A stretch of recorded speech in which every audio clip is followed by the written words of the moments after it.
વડે વંદન કરું છું, સ્નેહની જતન વડે વંદન કરું છું, શબ્દને કાગળમાં મૂકીને ચંદન કરું છું, શબ્દને કાગળમાં મૂકીને ચંદન કરું છું, બે શબ્દ મારા દિલમાં કહીને આપ સૌનું હું સ્વાગત કરું છું.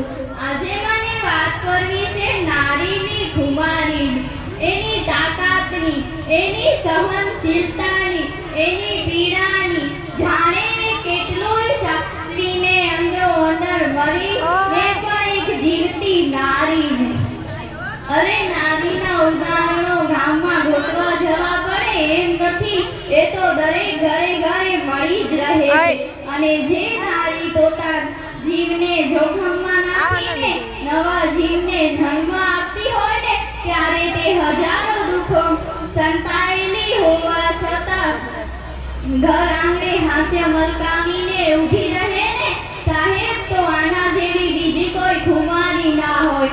એક સ્ત્રી ધારે તે કરી શકે છે, તેને જરૂર છે માત્ર અને માત્ર હૂંફની, અને જ્યારે તેને ઈ પણ ન મળે ને ત્યારે એક અડગ મનની સ્ત્રી ક્યારે હાર નથી માનતી.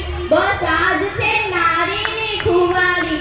આપણા જ દેખીતા ઉદાહરણો જોઈને હું વાત કરું ને, એક એવા અસ્તિત્વની વિધવા સ્ત્રીની જે મરી રહેલી છે છતાંય જીવતી છે.